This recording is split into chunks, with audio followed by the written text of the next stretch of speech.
Hello students, welcome to Shivam Verma classes. So today in this video we are going to start chapter number 6 linear inequalities of class 11th. So let's start the topic with the chapter name, that is linear inequalities. अब inequalities को समझने के लिए या मैं ये कहूँ linear inequalities को समझने के लिए हम स्टार्टिंग करेंगे inequalities से. ठीक है, inequality. अब इनइक्वालिटी क्या होती है? अब इसको समझने के लिए अगर हम एक एग्जांपल लें कि आप कोई भी दो क्वांटिटीज़ माइंड में सोच लें. सपोज मैंने एक ए सोच ली और एक बी सोच ली. ये दोनों ही लाइक क्वांटिटीज़ होनी चाहिए. Like quantities means comparable.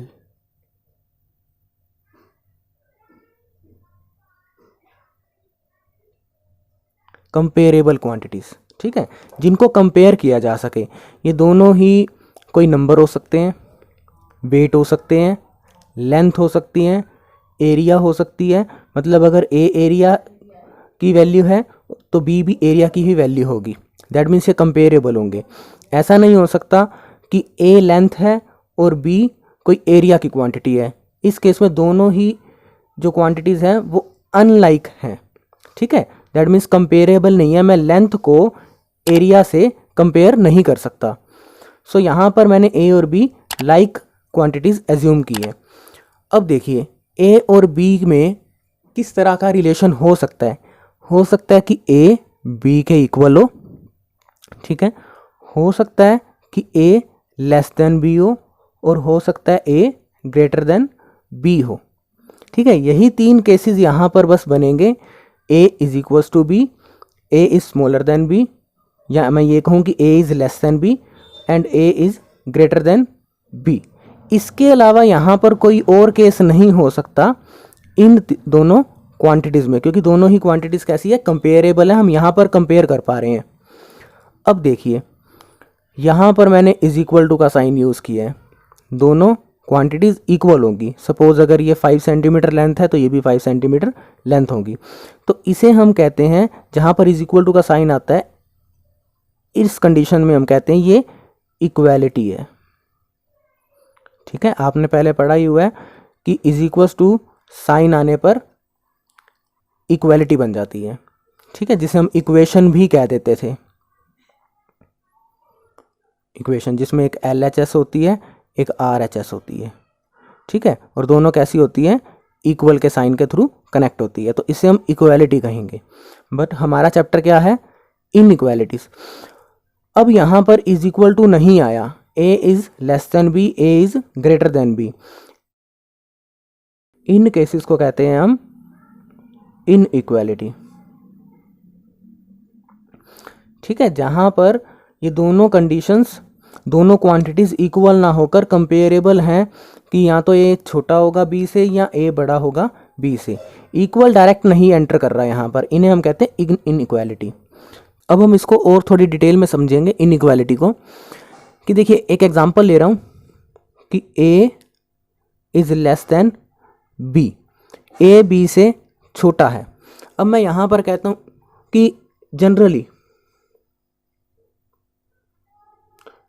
ए बी से छोटा रहता है.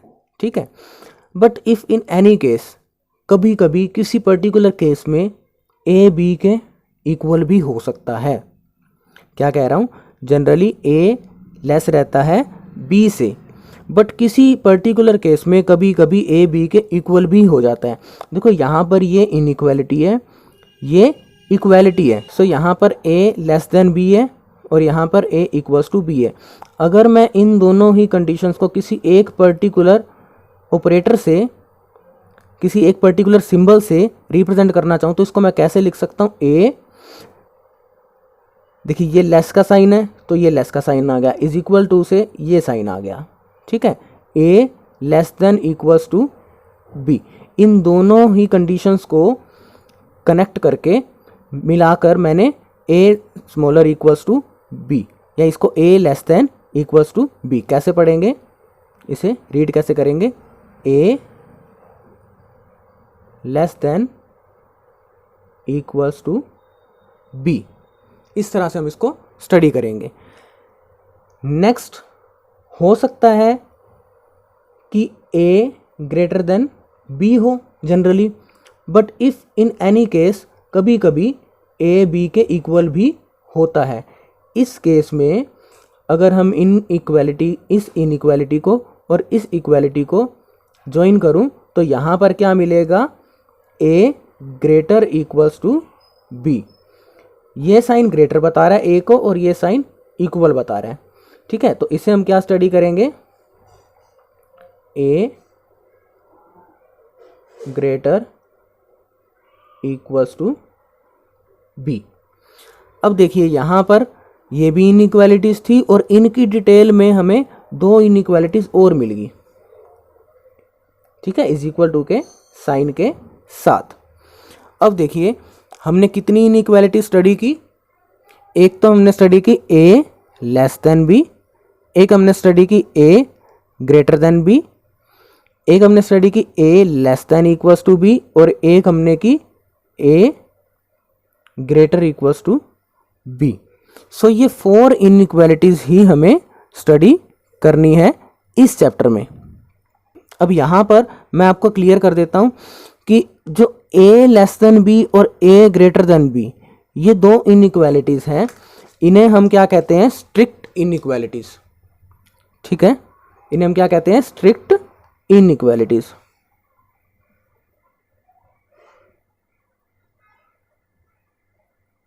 ये दोनों, एक ये वाली और एक ये। और जो ये दो इनइक्वालिटीज हैं इक्वल के साइन के साथ, इन्हें हम कहते हैं स्लैक इनइक्वालिटीज। ठीक है, स्लैक इनइक्वालिटीज। तो ये तो थी इनइक्वालिटीज। अब इसकी डेफिनेशन भी देख लेते हैं कि इसको डिफाइन कैसे करेंगे हम इनइक्वालिटीज को। सो इनइक्वालिटी की डेफिनेशन क्या होगी, टू रियल नंबर्स और to algebraic expressions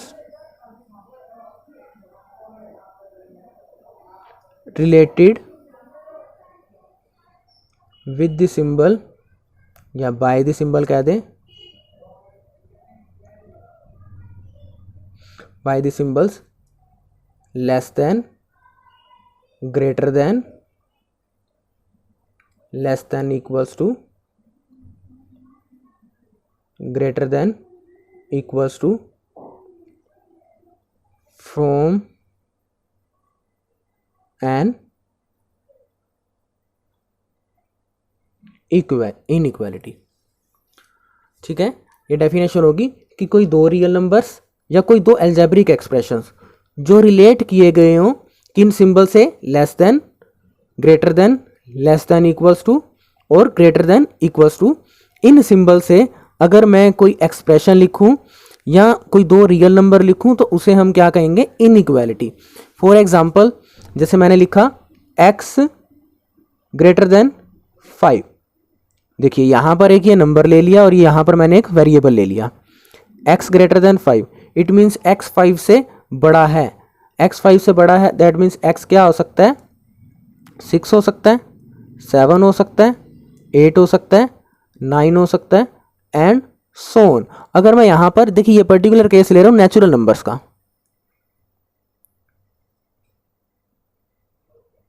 natural numbers का केस ले रहा हूं, that means x belongs to n है यहां पर। ठीक है, अब यहां पर मैंने लिखा है एल्जेब्रिक एक्सप्रेशन। एल्जेब्रिक एक्सप्रेशन में क्या कह सकता हूं मैं, suppose x plus Y greater than या greater than equals to 5 consider कर लेते हैं। देखिए ये एल्जेब्रिक एक्सप्रेशन लिख दिया मैंने, क्योंकि यहाँ पे वेरिएबल्स यूज़ हो रहे हैं, कांस्टेंट यूज़ हो रहे हैं, तो इनसे मिलकर क्या बना, एल्जेब्रिक एक्सप्रेशन। सो ये भी एक एग्जांपल है इसका लीनियर इनइक्वालिटी का। अब मैंने वर्ड क्या यूज़ किया, लीनियर। ठीक है, इससे पहले हम इनइक्वालिटी स्टडी करते आ रहे थे। अब लीनियर क्या होता है, लीनियर का मतलब डिग्री क्या होगी, 1। देखिए यहाँ पर डिग्री क्या है, 1 है, यहाँ डिग्री क्या है 1 है, यहाँ डिग्री क्या है 1 है। तो मैंने अभी तक जितने एग्जाम्पल समझाए हैं आपको सारे डिग्री 1 से रिलेटेड थे, तो हम उसे क्या कहेंगे, linear inequality. Linear means degree 1 और इनइक्वालिटी मीन्स यहाँ पर इनइक्वालिटी का सिंबल रोल प्ले कर रहा है अपना। सो दैट मीन्स इसे क्या कहेंगे, लीनियर इनइक्वालिटी। एक और मैं बात बता दूं, इसका ग्राफ जब भी हम प्लॉट करेंगे लीनियर इनइक्वालिटी होने के कारण, लीनियर होने के कारण ये स्ट्रेट लाइन ग्राफ मिलेगा। ठीक है, इनइक्वालिटी रिप्रेजेंट करने के लिए हम इसमें शेड करेंगे, वो फर्दर एक्सरसाइजेज में हम देखेंगे कि किस तरह से वो शेडिंग होती है। So now let's start the exercise 6.1। So question number 1 से स्टार्टिंग कर रहे हैं। इसके कुछ और बेसिक कंसेप्ट है जो मैं क्वेश्चंस के साथ ही आपको क्लियर करवाऊंगा। So first question is solve 24x less than 100 when x is a natural number and x is an integer. हमें अब इनइक्वालिटीज को सोल्व करना होगा इस एक्सरसाइज में। सो फर्स्ट इनइक्वालिटी क्या है, 24x लेस देन 100। सो 24x लेस देन 100। अब देखिए इनइक्वालिटी सोल्व करने का मीनिंग क्या है, मुझे यहाँ पर वेरिएबल की वैल्यू निकालनी पड़ेगी। अब वेरिएबल की वैल्यू कैसे निकालेंगे, कौन सा वेरिएबल है यहाँ पर x। अब x की वैल्यू निकालने के लिए हम क्या करेंगे, देखिए x के साथ क्या है 24 मल्टीप्लाई में, मल्टीप्लाई का रिवर्स ऑपरेटर क्या होता है, डिवाइड। तो मैं दोनों साइड 24 से डिवाइड करवा देता हूँ। ठीक है, ये कैंसिल आउट हो गया। और यहाँ पर अगर हम इसको कैंसिल आउट करें, सो 4 के टेबल पे कैंसिल आउट कर रहा हूँ मैं, ये कैंसिल आउट होके आ गया 25 और ये आ गया 6। सो दैट मीन्स यहाँ पर कैंसिल आउट होके क्या मिला था 1, that is x less then 25/6। ठीक है, मुझे सिर्फ वेरिएबल की वैल्यू निकालनी है। आप ऐसे भी कर सकते थे कि ये 24 राइट हैंड साइड पर जाकर डिवाइड में आ गया और तब कैंसिल आउट कर दिया, तब भी यही आंसर आता। देखिए क्या कह रहा हूँ मैं, 24x लेस देन 100 था, तो x क्या आ गया, x लेस देन 100/24। अब इसको कैंसिल आउट कर लो आप, तब भी 25/6 पर ही आप आ जाओगे। आप जिस भी तरह से कंफर्टेबल हो आप वो वाला मेथड ले सकते हैं। अब देखिए इस इनइक्वालिटी को तो मैंने सोल्व कर लिया। अब अगर इसको फर्दर सोल्व करना चाहूँ तो देखिए x लेस देन 25/6, इसको अगर मैं डेसिमल में कन्वर्ट करूँ सो ये मिल जाएगा 4.1। दैट मीन्स x लेस है 4.1 से। अब मैं बात करता हूँ अब पार्ट्स की, फर्स्ट पार्ट और सेकंड पार्ट। फर्स्ट पार्ट का आंसर देखते हैं। देखिए क्या कह रहा है, x नेचुरल नंबर है और x के ऊपर कंडीशन क्या लग गई है, x लेस देन 4.1 है। 4.1 से लेस नेचुरल नंबर्स कौन से हैं, दैट इज 3, 2, 1। ठीक है, और एक 4 भी है। सो ये फर्स्ट पार्ट का आंसर हो गया। 4 से लेस नेचुरल नंबर कौन से आए, 1, 2, 3 और 4। तो फर्स्ट पार्ट का आंसर ये आ गया। अब सेकंड पार्ट देखते हैं। सेकंड पार्ट में क्या कह रहा है, x is an integer. x integer है, तो इंटीजर है तो किस, अब x के ऊपर कंडीशन क्या लगी है, x लेस देन 4.1। 4.1 से लेस इंटीजर्स कौन से होंगे, वो होंगे, देखिए 4 से लेस में बात करें तो ये आ जाएगा आपके पास 4.1 से लेस 4, 3, 2, 1, 0, अब negative -1, -2 and so on. So let's start the question number 4 now. Question number 4 is solve 3x plus 8 greater than 2 when x is an integer and x is a real number. So अब हमें इस inequality को solve करना है। देखिए inequality क्या है, 3x plus 8 greater than 2। बिल्कुल जैसे इक्वेशन सोल्व करते थे हम वैसे ही सोल्व करेंगे इसको भी। देखिए प्लस का 8 मुझे सोल्व करने से मेरा मीनिंग क्या है कि मुझे x की वैल्यू निकालनी है वेरिएबल की।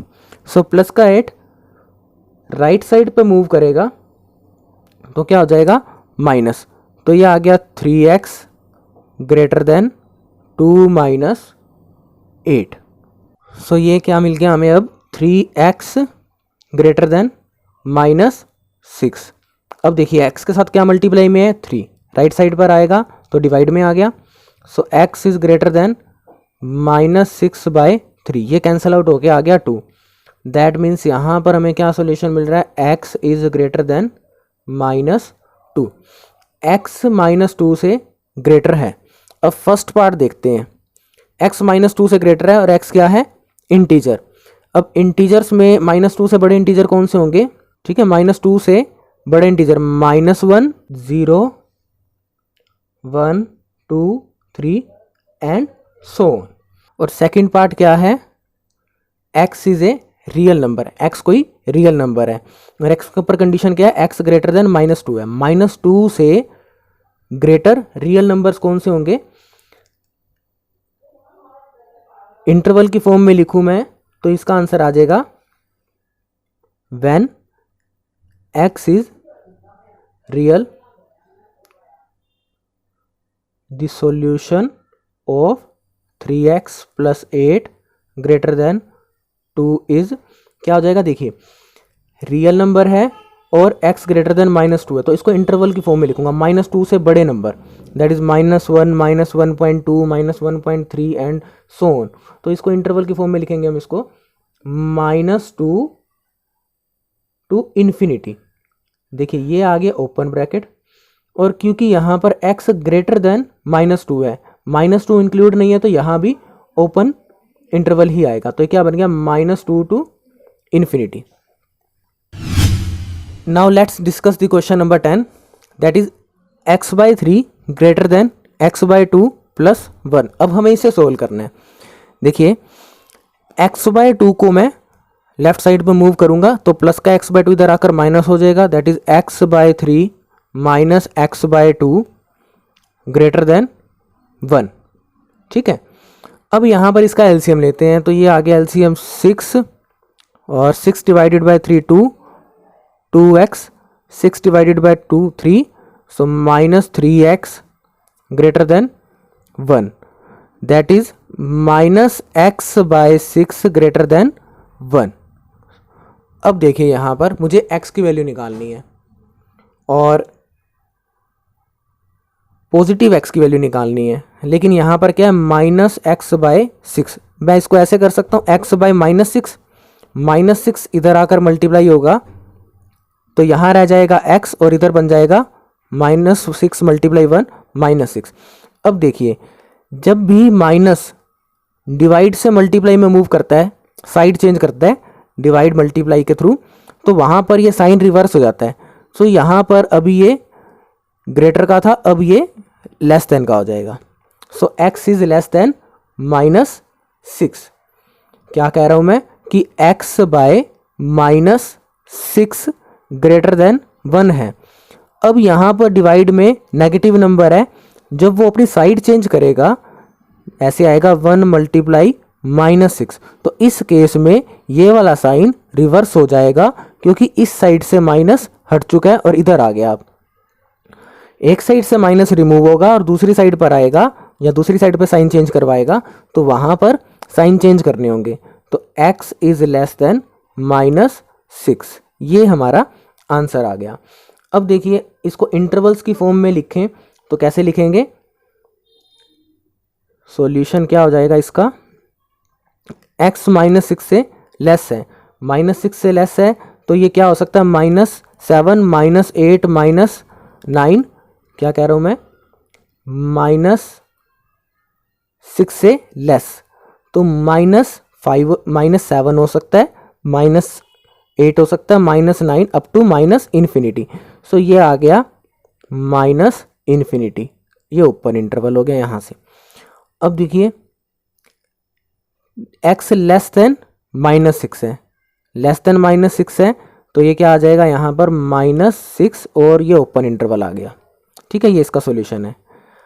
अगर ये कंडीशन ऐसी होती x less than equals to -6 तो इंटरवल्स क्या बनते, -6 से लेस और -6 भी हो सकता है, तो -6 से लेस के लिए -इन्फिनिटी और ये आ गया -6 क्योंकि यहाँ पर लेस देन इक्वल्स का साइन है तो ये आ गया क्लोज इंटरवल, ठीक है, ये क्लोज इंटरवल आ गया।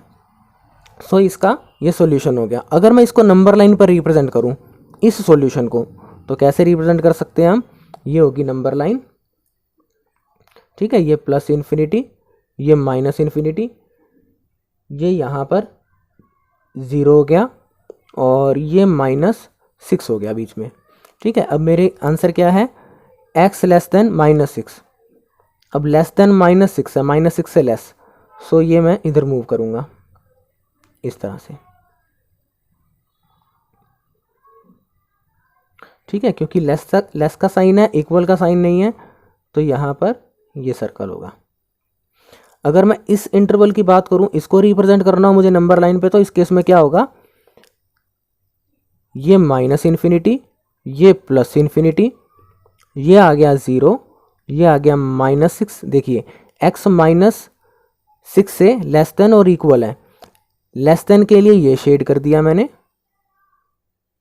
और इक्वल्स के लिए, इक्वालिटी के लिए जो बीच में इक्वल का साइन आ रहा है, ये क्या करेगा, यहाँ पर जो सर्कल बनेगा इसको भी हमें शेड करना पड़ेगा।